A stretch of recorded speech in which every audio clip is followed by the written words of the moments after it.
आपने ऐसे लोगों को जरूर देखा होगा अपने गांव, शहर, कस्बों, मोहल्ला या किसी जागरण में, जिनको लोग कहते हैं माता आ गई हैं। और ऐसा सिर्फ भारत में ही देखने को मिलता है, सिर्फ भारत में। और क्या आपने जानना चाहा कि ऐसा क्यों होता है और किसके साथ होता है? जिनको माता आती हैं, ज्यादातर ये केस महिलाओं के साथ होता है। और इस केस पर फेमस अनिरुद्धाचार्य जी क्या कहते हैं, सुनिए।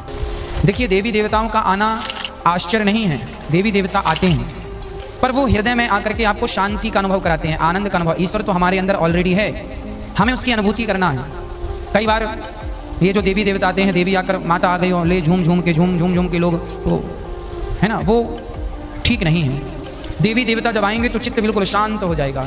और आज देखने में आता जिसको जैसे माता आती हैं वैसे ही सेम भूत भी सवार होते हैं। आपने देखा होगा किसी पर या कोई वीडियो में, जिसे महिलाएं बाल खोलकर और पुरुष भी इसमें शामिल होते हैं, उछलने कूदने लगते हैं। क्या ये सत्य में है या फिर महज आडंबर या अंधविश्वास? आइए आगे समझते हैं कि इसमें साइंस क्या कहती है। क्योंकि जब बात धर्म और अध्यात्म की होती है तो साइंस अपनी टांगे जरूर आता है। तो साइंस के अकॉर्डिंग माना जाता है कि माता आना और किसी की बॉडी में भूत आना ये महज एक माइंड की प्रॉब्लम, मतलब माइंड में एक डिसऑर्डर के चलते ये होता है। मतलब किसी भीड़ भाड़ जगह में दिमाग की गर्मी की वजह से या स्ट्रेस, उत्तेजना, हताशा की वजह से ये सब होता है। यदि किसी इंसान के साथ इस तरह के लक्षण हैं तो आप ये समझ लीजिए कि वो इंसान, उस इंसान को सिजोफ्रेनिया है। ये एक दिमागी बीमारी है और ये इसको हम डबल पर्सनैलिटी डिसऑर्डर भी कह सकते हैं। इसका मतलब ये होता है कि एक इंसान के अंदर एक्सेसिव एनर्जी प्रोड्यूस होगी। इसका मतलब ये होता है कि एक इंसान के अंदर डबल, ट्रिपल, लगभग 4 टाइम जो एनर्जी होती है वो भी प्रोड्यूस हो सकती है। वो इंसान लगातार आइदर बिल्कुल शांत रहेगा या फिर सडन वो वायलेंट हो जाएगा और उसके पास एक बहुत बड़ी एनर्जी होगी। जब एक कोई भी इंसान अचानक एबनॉर्मल बिहेव करता है,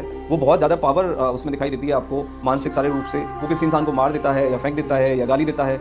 मतलब ये एक मानसिक बीमारी और कुछ नहीं। साइंस ने तो इससे प्रूव कर दिया कि ये एक बीमारी है। अब ज्योतिष शास्त्रों की मान्यता के अनुसार किसी भी शरीर में देवताओं के आने जाने जैसी बातें किसी भी तरह की सच्चाई नहीं है। क्योंकि शास्त्रों की माने तो देवताओं के अंदर 16 प्रकार की कलाएं होती हैं, जिसे किसी भी इंसान के लिए धारण कर पाना बहुत मुश्किल है। इसलिए माता किसी पर आए ऐसा संभव नहीं है। और मैं भी इस बात से सहमत हूँ। अब जैसे अगर आप मान लो कि किसी के साथ ऐसा हुआ और उसे आप किसी डॉक्टर के पास ले जाओ तो डॉक्टर बोलेगा कि इसका इलाज करना पड़ेगा और लंबी लंबी महंगी महंगी दवाइयाँ लिख देगा। और अगर किसी तांत्रिक के पास ले जाओगे तो तांत्रिक बोलेगा कि इसके ऊपर भूत का साया है और वो भी अब से बहुत खर्च करवाएगा। और अगर आप किसी मंदिर ले गए तो वहाँ के लोग बोलेंगे इस पर माता आ गई, और ऐसा कहकर झाड़ फूंक और महंगे महंगे अनुष्ठान करवाएगा और अच्छा खासा पैसा ऐंठ लेंगे। क्योंकि हर जगह आजकल केवल बिजनेस, व्यापार होता है। ये कटु सत्य है और आपको मानना चाहिए। ये बात मैंने किसी के मन को ठेस पहुँचाने के लिए नहीं बोली है, बट ये सत्य है। अगर ऐसी प्रॉब्लम किसी के साथ होती है तो मैं ये नहीं कहता कि आप इलाज न करवाओ, आप कॉन्शियस होकर उसका सही ट्रीटमेंट करवाओ। फर्जी डॉक्टर, फर्जी बाबा या फर्जी तांत्रिक के पास से नहीं, बल्कि एक लॉजिकल तरीके से। क्योंकि माइंड आपका बहुत प्रबल और इसको समझ पाना बहुत मुश्किल। आप ऐसे लोगों को सही डॉक्टर के पास ले जाओ।